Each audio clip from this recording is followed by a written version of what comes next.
एक प्रभुदत्त ब्रह्मचारी जी की वाणी में पढ़ा था। एक महात्मा जी भ्रमण करते थे तो उस समय असरफियां चलती थी, मोहरे असरफियां, तो उनको भेंट में देते लोग। तो या तो ठाकुर सेवा में लगे तत्काल या संत सेवा में तत्काल लगे, उसका संग्रह करके डोलना ये ठीक नहीं है। बैरागी के लिए सिद्धांत में ये ठीक नहीं है। तो जब 2, 4, 6, 8 ऐसे मोहरे हुई तो उन्होंने विचार किया कि और भ्रमण करके जब काफी मोहरे हो जाएंगी तो प्रयागराज में जब कुंभ पड़ता है, एक बार पूरे सब अखाड़े के संतों को, अलग अलग संप्रदाय सब संतों को बुलाएंगे और सबको पुआएंगे। अब साधु है तो यही विचार करेगा और क्या विचार करेगा। तो उन्होंने ऐसे डंडा बनवाया, बेंत, जो ऊपर से चूड़ीदार और भीतर पोला, और मोहरे उसमें डालते गए। और भ्रमण, जहां जहां श्रद्धालु भगत थे सबके यहां जाना और इच्छा रखना कि एक मोहर तो दे दे दक्षिणा में। कामना कोई भी हो वो बांधती ही है, ध्यान रखना। इसीलिए प्रभु जो चाहे वो करे, अपनी चाह नहीं रखनी चाहिए, अपनी चाह प्रभु की चाह में मिला देनी चाहिए।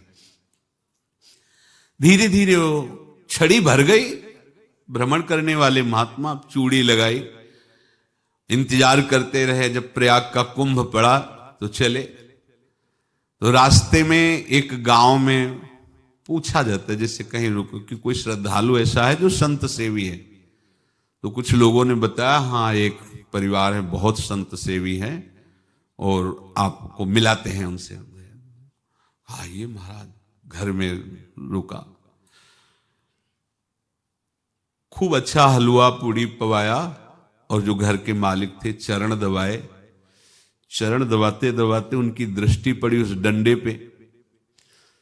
इतना मोटा और ऊपर से कुछ चूड़ी सी भी नजर आ रही, इस डंडे में तो कोई रहस्य है ही है।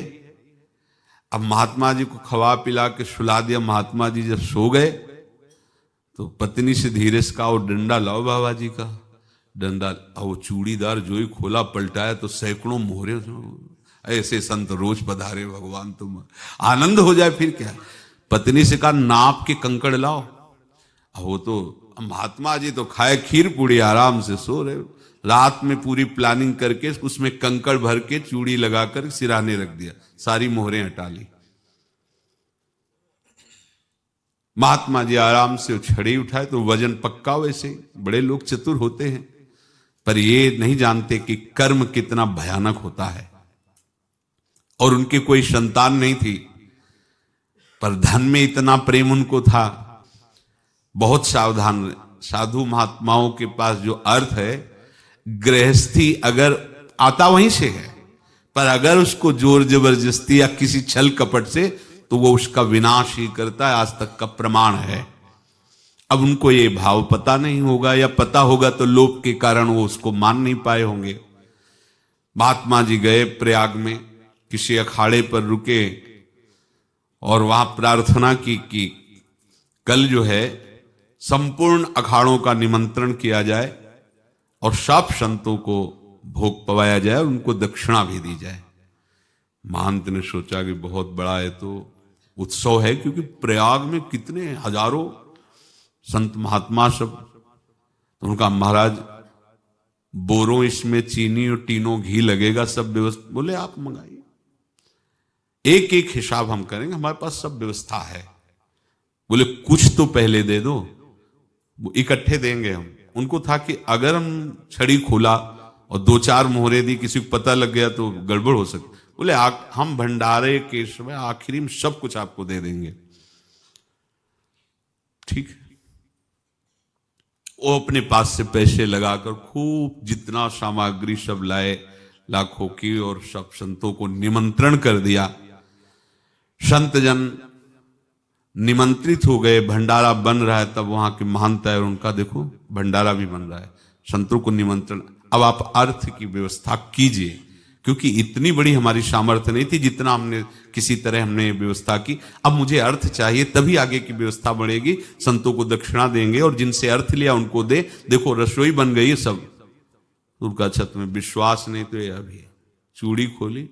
उनको तो था ना कि मोहरे हैं कंकड़। तो अब जैसे कितना उनको सदमा लगा होगा, हजारों संतों का निमंत्रण, रसोई बन, मतलब संत हो के छल कपट। तो उनका महाराज आपने तो हमारा नाश कर दिया, जो महंत थे।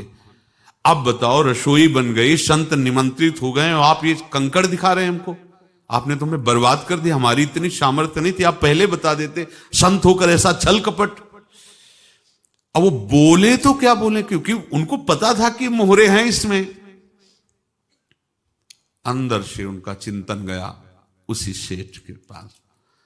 अच्छा